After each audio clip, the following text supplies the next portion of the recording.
Hey, everybody, and welcome to Learning from Smart People. I am your host, Rob Oliver, and I want to start off today's program by wishing everybody a very happy Thanksgiving. I know we've got listeners from around the world. For those of you not aware of it, today is Thanksgiving as we celebrate it in the United States. And when I was talking, I don't know if I was talking to myself about this, but we all do this. I was talking to myself and I'm thinking, okay, it's Thanksgiving. And what do I do for the podcast on Thanksgiving? And then I was getting some emails from a friend of mine. Her name is Donna Kozik. She is a USA Today and Wall Street Journal bestselling author. She is the lead editor for the Community Book Project, celebrating 365 days of gratitude. And as I thought about the project that she was working on, I thought, what better way to celebrate Thanksgiving than bringing in someone to talk about gratitude? So, Donna, thank you so much for joining me on the show. It is my pleasure, Rob. So let's start with this. Where did you come up with the idea for a book about both community and gratitude? Yeah, so actually, my theme word for the year is supposed to be, or it was community, or it is community. And the one way I was thinking about doing it is really focusing on bringing people together, getting people published with these short essays in the Community Book Project. I've done other editions of it, and I thought, you know what, I think I'm going to take on this bigger one this year because we all, I think, can appreciate noticing a gratitude and being in a space of gratitude. And so that's a little bit about how it came about. So have all of your previous community book projects been about gratitude? I've had others. Actually, the forerunner of all of this was called the Gratitude Book Project. I published that in 2008, 2009, 2010, and I gave it a rest for a little bit. And then a couple of years ago, 2018, I thought, you know what, I want to bring it back, but with a wider, uh, looking through a wider lens. And instead of gratitude, I wanted to make it community. So we've published community book projects about joy, about success, about pets, which was a really fun one. And then I thought, I would really like to do another one about gratitude. And so then I said, yep, I think I want to take on the big one with 365 days of gratitude. That's awesome. And as I'm following you in this project, what you're actually doing is 365 days in which each day has its own particular thing to be grateful for. And in my understanding, if I'm understanding it right, it's tied into that day on the calendar, it's tied into the season, it's tied into whatever that is. Am I understanding that right? It can be. For instance, we have contributors who have written about kindness for National Kindness Week, or about pets for International Pet Day, and also for, say, freedom for July 4th. And then also for July 1st, Canada Day, we have someone who wrote about that. But the contributor decides what they want to write about, and they, in the beginnings of the project, they were able to pick their day. So maybe, they were grateful for a grandchild whose birthday was May 24th, and so then they were able to reserve that day and then write about their grandchild. And so then it turns into a thought of the day type book for all their readers, or all our readers. And then also just a nice little legacy piece for the contributor themselves, that they can gift the book to the person that they wrote about, or just other family members and friends, and things like that. I love the concept because so many times we live in a world where we are focused on what we don't have or what others have. And uh, I'm just going to get personal about this, okay? And that is, when I was 21, I acquired a spinal cord injury and I had a lot of my physical abilities taken away. And the focus for me had to be on using what I have and assessing what I have and finding what my strengths are to move forward and kind of letting go of the loss. And you've got, obviously you mourn that loss, but you've got to spend, to me, it's important to spend the time looking at what you have, focusing on what you have, and being grateful for what you have um, before before you can really get an understanding of just how blessed we all are in life. Does that make sense to you?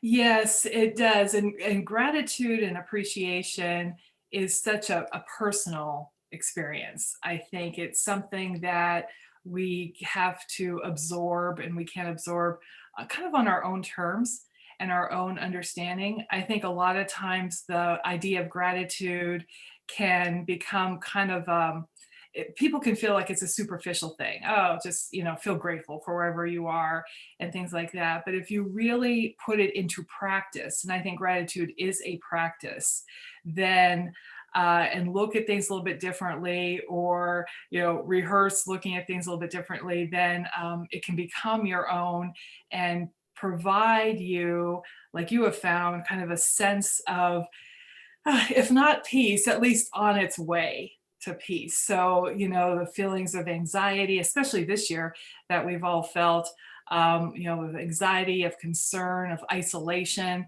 of loneliness. I've really wanted to bring together, not only and help people feel the gratitude for themselves, but then bring together this idea of community. And with the community book project, and you're a member of my community as well, Rob. Right. It's the idea of, like, we're kind of in this together, even though many of us are now more alone than usual because of the pandemic. Yeah, we were talking about this before we started recording, and it's something I really want to talk about, and that is in this year, from a political perspective, we're feeling divided. From a racial and just about every way in which it's possible, we are feeling divided. And yet you're talking about community. Uh, Even from the social distancing element and from the pandemic lockdown, that sense of community is suffering. So, how did you, what made you really decide? Did you have the word community on January 1st, or is it something that you adopted during the pandemic, or how did that all work for you? Right. Well, I had been doing the community book project for a couple of years, but then this year, 2020, the beginning of the year, I'm like, this is it. I'm going to make my theme word community. And the idea was to build up my community on Facebook with the Business Authors Association, to grow my subscriber base, all of these kind of ideals as a business person that I was thinking about. And then I wouldn't say it was secondary, but then of course, I'll be making connections with people. Well, come March, when all of this went down, everything kind of got turned on its ear a bit. And I said, I'm I'm used to working on my own. I'm used to Zoom calls and audios and being on my own and writing and everything like that. But my people are not. My subscribers, my community is not. So I just kind of went into action, and I'm like, you know what? I'm going to have this thing. I call it Coffee Cooler, and it's still going on, even Thanksgiving week and for the rest of the year. But I started in March, of a daily little touch base for my community. I just let them know that every week I let them know we're meeting at 8 a.m. Pacific time in my Zoom room, Monday through Friday. And we come in, I give greetings and shout outs and say hello to people. And then we have a question of the day. Like the other day is, if dessert was acceptable and even encouraged for breakfast, what would you have for your dessert for breakfast? And then we also set intentions for the day and talk about celebrations. Anybody celebrating a birthday, or is this the anniversary of the birthday of their month? Or is that like that day, usually their birthday in another month, I should say. Anyway, we have a lot of fun and a lot of communication. And it's so great. People just come in for 15 minutes, drink their coffee, say hello. Then some of us stay after for what I call study hall, and we do some writing. And others, have to get on with their day, and we say goodbye and we'll see you tomorrow. I really love what you're doing because you've taken this concept and kind of flipped it over to do something that is so different. Because listen, when you're talking about social media and you're talking about entrepreneurs and you know, you're talking about building a tribe, right? Building a following, building your business of building your network of people and it's all about the people are sometimes viewed as almost commodities in building your business they're connections, they're part of your network. But you're saying no, you actually flipped that script on its head and you said my business, my experience is going to be about the people and not about my business. And I would imagine that your business has benefited from the fact that you focus on the people instead of the business. Yes, yes, you are right all the way around. I decided to put the people first, to put the people in community and put that first. And it's funny, my sister was she said, like, Donna, it feels like you've been training for this your whole life because I've always been kind of on my own and, doing my own thing, an entrepreneurial way. But then I just feel, and you can see now, I kind of tear up when I think about it because I just feel how that sense of connection that I want. I'm always the person that's like, hey, she's sitting by herself. Let's go and ask her if she wants to join us or that kind of thing. And then it just pays off every once in a while. I know that I'm doing the right thing when I get an email from someone saying, oh, I'm so excited. I woke up this morning and I remembered it was Monday. And so coffee cooler is back in session and I can come and say hello to everybody, and so it really is a powerful. And I realized that, yes, when I put the people first of all, it just makes my heart swell with love. And I feel so good about it.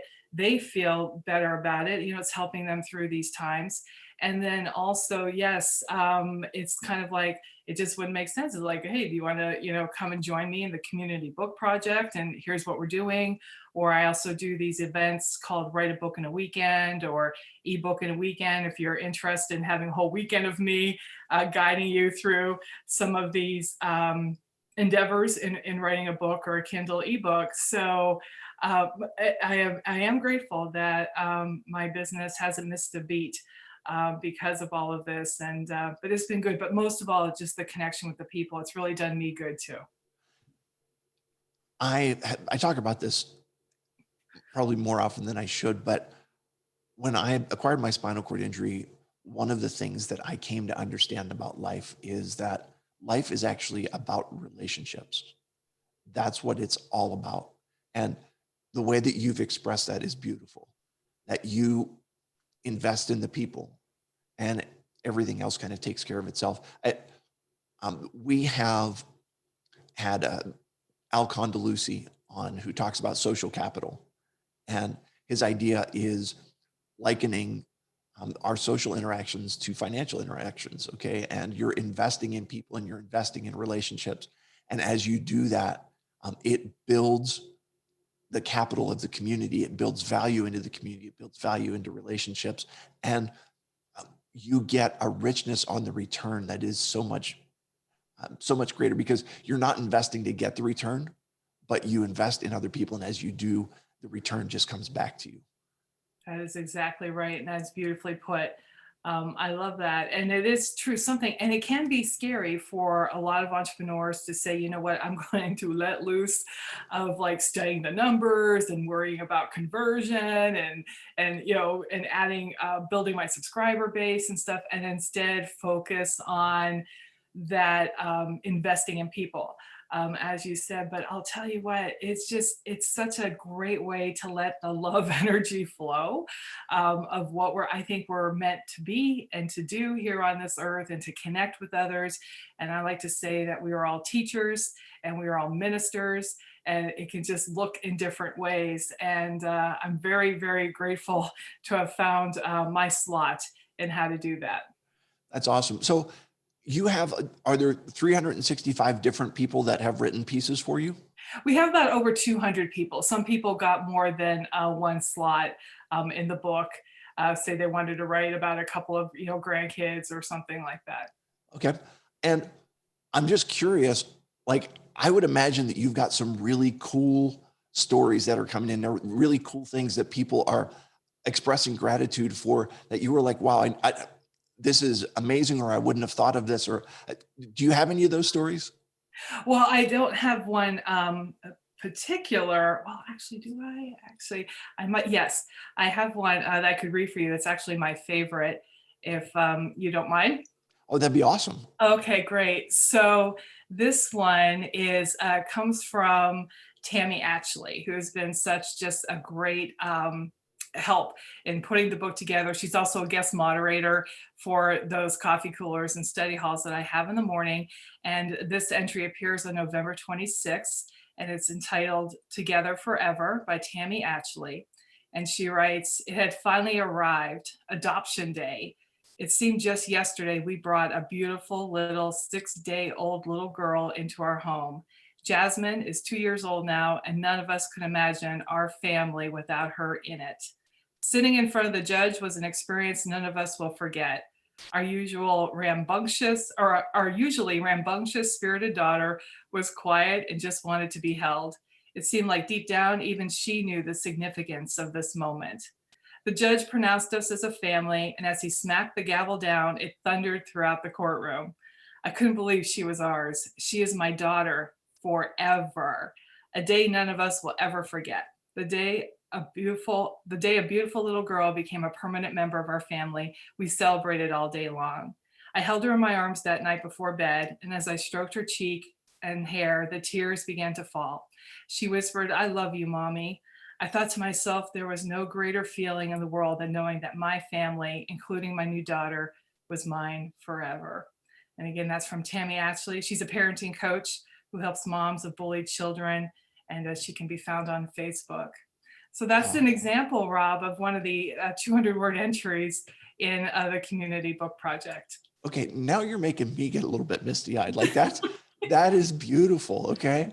I, and, and I'm, to get a book full of people sharing amazing experiences like that and just sharing what they're grateful for. That's, that's awesome. I love that. And you said, so every day you've got a limit of 200 words. 200 words. And I tell everybody that's what makes it easy. Although later they find it's like, oh, it's right. It's a little Right. bit more difficult. So it's a writing exercise, but I do want to make it something so people can capture a moment in time. And we have writing parties around this, and I hear entries before they're submitted and might give a little feedback. But what I love about this, Rob, is just everyday people. Tammy, of course, had that special moment adopting her daughter Jasmine, but other people write about their pets or about the act of writing about gratitude itself or their home or their garden. And it's those little moments in time, and everybody expresses them in their own unique way. And it is just a joy to be able to be the conduit, the channel to bring these together and publish them in this book. Yeah. It's funny. A friend of mine once talked about the difference between a bucket and a pipe. A bucket is a pipe with a cap on the bottom of it. And so in that, so many of us are collecting wonderful things. And we have possibly our own thoughts about gratitude, but we don't ever let them out. We just collect all of that. And what you're talking about is that being a conduit through which that expression of gratitude flows. And it really, I would imagine that gratitude and love are one of those things that you get as you give them away, they multiply. If that Yeah. makes any sense, that um, the more things that you realize and the more things that you're grateful for, the more your gratitude increases, and the more you love, the that love just spills over and it grows as it's shared. That's right. It just opens up so many things and potential. I talk about writing being magical, that once you start writing and then things happen and new thoughts come about and ways to phrase things, and you create things that were never created before. And it's the same with gratitude and community. I think that kind of once you take part, it just can blossom forth. That's I love it. So as you're working with people, I'm thinking to myself, I understand where you're coming from. I mean, both, not as much as a writer, but as a speaker, right? If someone asked me to come in and do a 90-minute presentation about, you know, the patient's perspective on quality healthcare, right? I've got the material, I can do that. If somebody comes in and says, can you just talk to us for 5 minutes about the patient's perspective on quality healthcare? And I'm just like, you don't understand how hard Yeah. it is, because when in 90 minutes you can, not that you can meander, but like you've got wiggle room. In 5 minutes, you've got to basically kind of like make maple syrup, right? Making Yeah. maple syrup, they get the sap out of the tree, and you've got to boil off all the water, and you boil off until you come down to really the essence of what it is that you're sharing. Does that concept resonate with you? Yeah, absolutely. Essence, I think that's the key word. And that way to connect, and what you would probably do is tell a little story, in 5 minutes that represents some of the facts and the stats and the other things that you would share in a longer presentation. I'm also reminded, I think it was Mark Twain who said, "Sorry, this letter is so long. I didn't have time to make it shorter." Right. And that's really kind of the key. But whether it's speaking or writing, I just kind of love that process of massaging the words or thinking about the thoughts and how we're going to express them, and looking for ways to make that connection in a shorter period of time or in a shorter piece. Yeah. So, just out of curiosity, because you mentioned the power of story, okay? Um, are are you finding that all of them are kind of in story form, or is there a mix between like story and kind of theoretical gratitude, or what are you finding? Just like with my Write a Book in a Weekend program, when I give people templates and I give them book structures, and that the same with the community book project and these essays is that everybody brings their unique thumbprint, and even in writing. And sometimes they're stories, sometimes they have a little dialogue, sometimes they're kind of an internal thought process. We had one yesterday when someone was writing about a animal pet rescue place, and they started out with some statistics. Then they talked about two people who work in their local community with pets, and then they ended with how they adopted.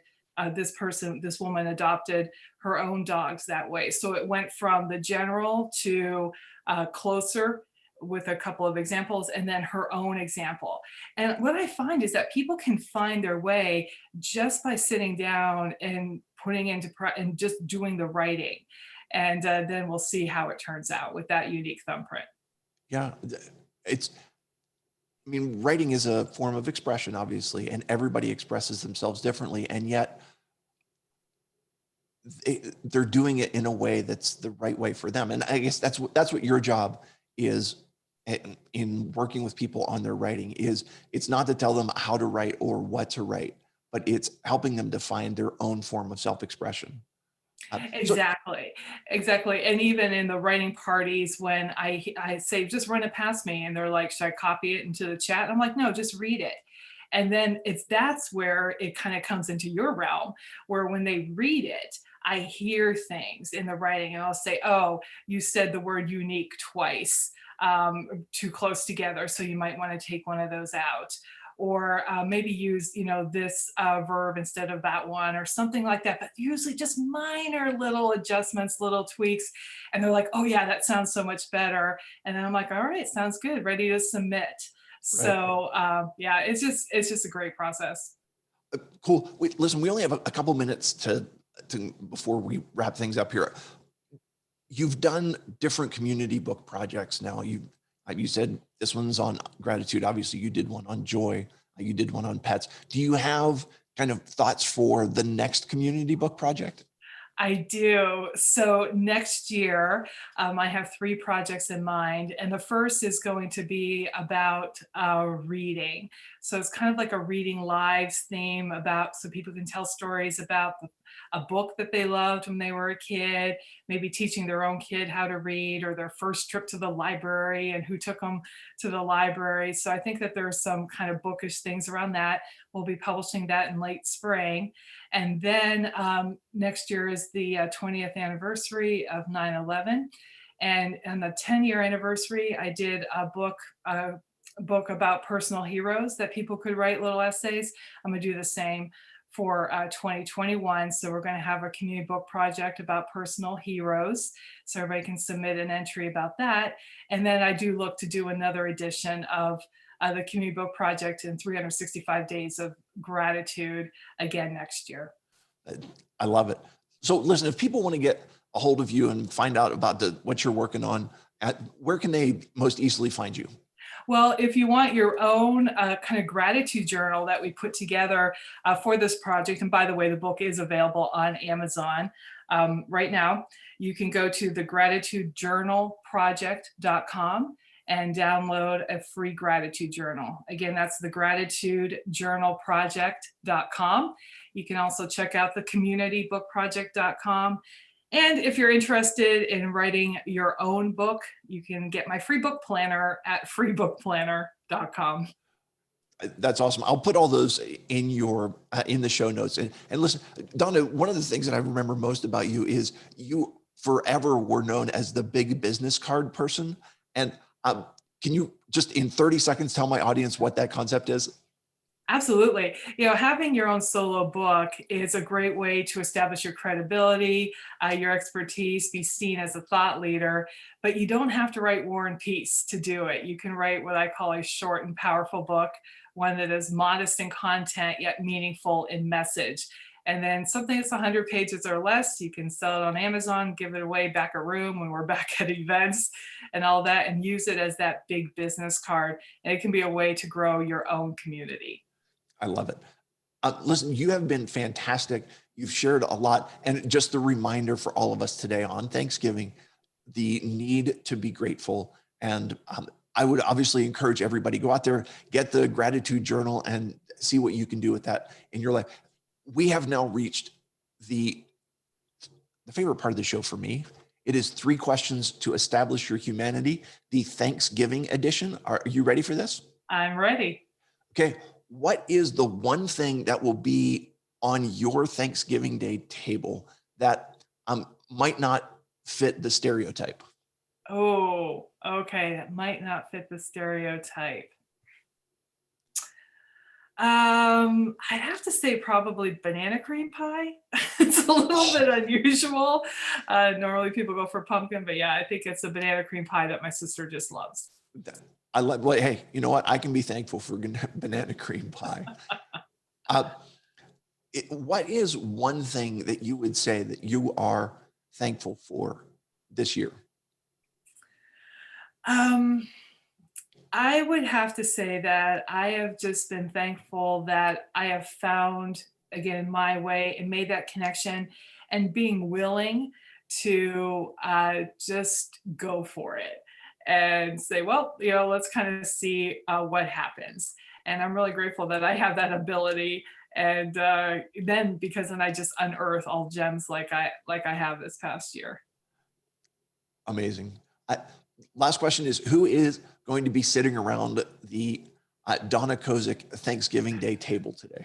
So we'll have my sister, Teresa, and her husband, Brad, and who I just love. And Brad and I will probably watch some sports. Teresa and I will definitely be drinking a lot of coffee and do some chatting and reminiscing. And then we'll also have their cats no doubt around the table as well. And that'd be Krishki, Mocha, and I'm forgetting the third, Chloe. Yeah, Chloe, beautiful name. My daughter's named Chloe. So the question is, the follow-up question to that is, who does the cooking? Coco's. It's a restaurant, and that's kind of become tradition to just go and pick up the food. That is awesome. Listen, Donna, thank you so much. I appreciate you being on the show.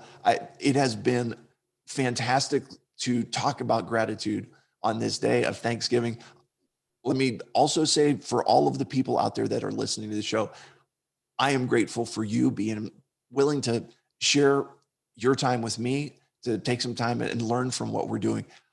I will just say thank you. Thank you for being my listeners. And I will remind you, as always, that when you stop learning, you stop living.